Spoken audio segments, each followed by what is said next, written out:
Hello, everyone. Welcome back to an episode of Just Say Guay. I'm your host, George Guay. Today I'm joined by Cal Ritchie, who plays for the Generals in the Ontario Hockey League. Cal, thanks for on the show. Yeah, thank you.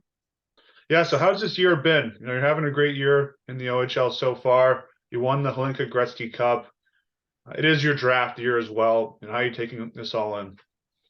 Yeah, I think every day we're just trying to learn new things and just get better. And our team was in a bit of a slump there, and we finally got the win last night. So hopefully we can build off it and um, kind of just start to have more of a successful year as a team.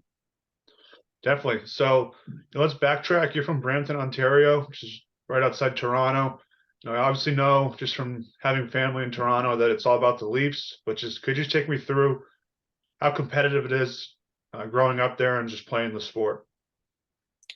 Yeah, for sure. I think I was born in Brampton. I grew up in Oakville, and I played in Oakville growing up, and it's a great hockey town, and people there are great. I played with a lot of great people, and yeah, and we play a lot of like teams from Toronto area and stuff like that. And it's very competitive, and the hockey was great. So it definitely helped my development a lot. Yeah, for sure. So you witness what it's like, watching the Ontario Hockey League. You get drafted second overall. Just what's it like being drafted that high and just being able to play in this league? Yeah, obviously it was a huge honor, and I think for me it wasn't necessarily about how high I get drafted. I think it was more just about getting better every single day and trying to put myself an opportunity to play in this league and be successful. And I mean, playing for the Oshawa Generals is obviously a huge honor, and um, yeah, and hopefully I can just move on and just keep getting better. And my goal is to play in the NHL, so hopefully I can do that. Yeah, it's definitely a great goal, and you're off to a great start. So with the OHL draft, I don't know where you are in terms of the NHL draft. I know you've definitely been scouted and things like that, but are there any similarities in preparing for the OHL draft at all, or not really? Yeah, I think so for sure. I think it's I'm kind of having the same mindset I had going into the OHL draft, where I just have to control what I can control and just trying to get better every single day, and that's what I've been doing. And yeah, I think that's I'm just trying to control what I can control. In the draft, I can't really control where I go in it and stuff like that. But I think I just got to put myself in a good situation to get better and give myself an opportunity to play at the next level one day. Yeah, it's a great mindset to have, and obviously the Generals must have been very excited to see you have such a great first season. Can you just take me through what are the keys to having such a good first year? I know because I follow college hockey very closely. I went to a school that had a good team, but I've seen plenty of guys that didn't have that great first year, and it took them a while to figure it out. But it seems like you did. I was just wondering what are the keys to that? Yeah, I think my confidence was pretty high coming into the league, and I think I had a lot of trust in my abilities and stuff like that. I had a lot of great players around me too, and great coaches. So I think it really helped me make that jump to the next level. And I think I just worked as hard as I could, and I got better. So yeah, I think that was the biggest part of me having success in my first year. Yeah, it's a well put answer, and that led to Canada wanting to invite you to play for the Hlinka Gretzky Cup championship, and you made the Canadian team. Just what was it like to be on that team and just look around and see the talent that you guys had? Yeah, it was unreal. I think they were always talking about how we had a really strong age group in Canada, and it was really kind of cool to see. I mean, I got a sense of what it was like at U17s, but I mean, when we put it all into one team, it was really special. And I think the biggest part of that was, I mean, we had a lot of talent and stuff like that, but I think the biggest part is everyone kind of and bought in their roles, and I think we were a great team overall.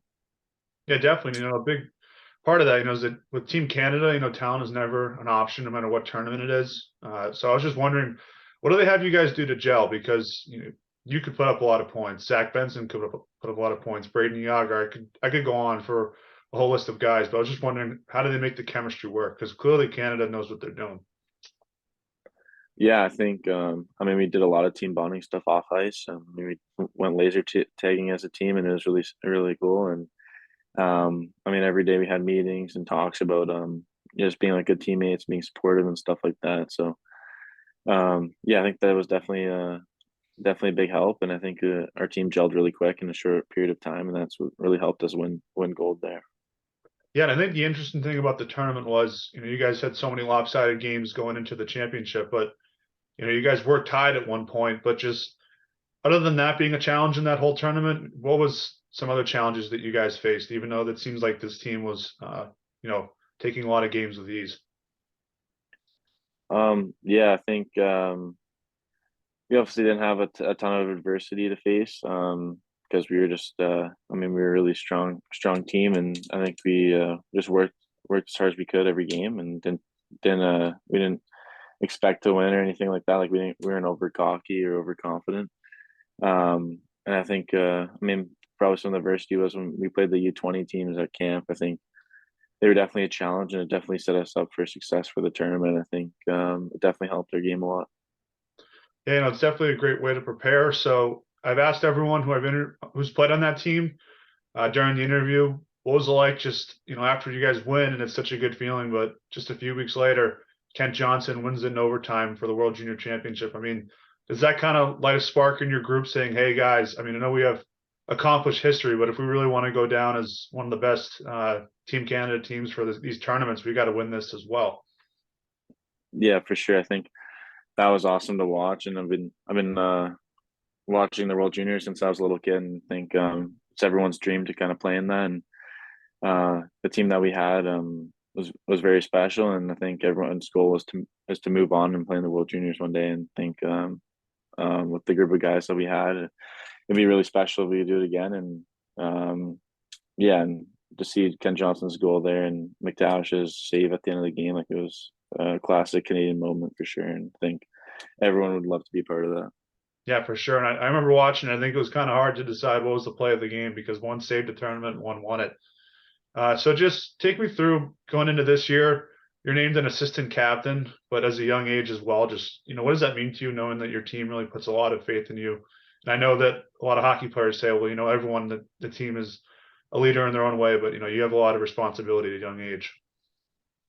Yeah, it means a lot for sure. And I think it's definitely an aspect of my game, and just to try to keep kind of working on my leadership and helping out in like the room and stuff like that. I think we got a younger group, and I think it's definitely one of my responsibilities, kind of just helping out the younger guys and making sure everyone's kind of focused on hockey and stuff like that. So yeah, it's definitely a huge honor, and it means a lot to me. Yeah. And so what do you like about this team so far? I know it's early in the season and you guys have so many more games to play, especially in the upcoming weeks. Is there anything that sticks out so far and say, hey, this team has got something special going? Yeah, I think yeah, we were in a bit of a slump there. We lost I think 9 games in a row, so it was definitely a challenge to get through that. But I think through those 9 games, we were doing some good things, and we just weren't really getting the bounces. And then last night, I mean, we just beat Peterborough, who's a team going for, and they just traded for Brennan Hoffman, and they have a lot of great players and stuff like that. And we won 8-2. So I think any night we can compete with any of the best teams, and we have great coaching, so we kind of just got to stick to our systems and keep working. Yeah, it's got to be a good win. I actually hosted Brendan Othman on this show before he got drafted a couple years ago, so it's just kind of full circle. But that's awesome that you got to play against him. He's a heck of a player. So speaking of drafts, I know it's hard. It's to block out the noise. And I talked to the guys at the NTDP that you're going to play in these tournaments. Um, does it feel like that it's your draft year, or is it just kind of I'm just going to wait until the season's over to kind of worry about it? Yeah, it's definitely something that's always in the back of your mind and stuff like that. I think just the biggest thing for me is just kind of controlling what I can control, like I said earlier. But yeah, you kind of just got to take it one shift at a time and just keep working and put myself in the best position for the draft in the future. Yeah, that's a great answer. And I'm just wondering, is there anything you're trying to work on, in this upcoming year? I know you're trying to get better every year, but this is the year to, um, get better the most you can. But I was just wondering, is there something you're trying to add over the next year? Um, I'm not too sure about anything in particular, but I think just trying to work on everything, all aspects of my game, like my shot, just getting stronger, all that stuff. Improve my skating, my skills, all that. So I think, yeah, if I could just keep improving, I think that's the most important thing. Yeah, and I know that, like I said before, I know a lot of the hockey players going in the draft, they try not to follow it as much, stay away. But this reminds me a lot of the 2019 draft. Jack Hughes went number one. He was kind of he was a generational talent at the time. This draft is Connor Bedard. I'm looking at the drafts, and they're thinking that 10 guys from your team from the Hlinka Gretzky Cup could go in the first round. And just a few years ago in that draft, 8 went from the NTDP. Guys like Trevor Zegras, Cole Caulfield, Spencer Knight. Just what's it like knowing that you're going to be able to share this with a big group of guys as opposed to just a few? But come next summer. Yeah, for sure. I think it would really be special to all of us, and just to be drafted. I think it's a goal of all of ours since we were little kids, and every time I see a name pop up or whatever from our team, I think, oh, I'll be super happy for them, and it should be a special night for a lot of guys I know. Yeah, definitely a night to look forward to in Nashville. Cal, thank you so much. Best of luck with your season. We'll definitely stay in touch. Thank you, really appreciate it. All right, have a good one.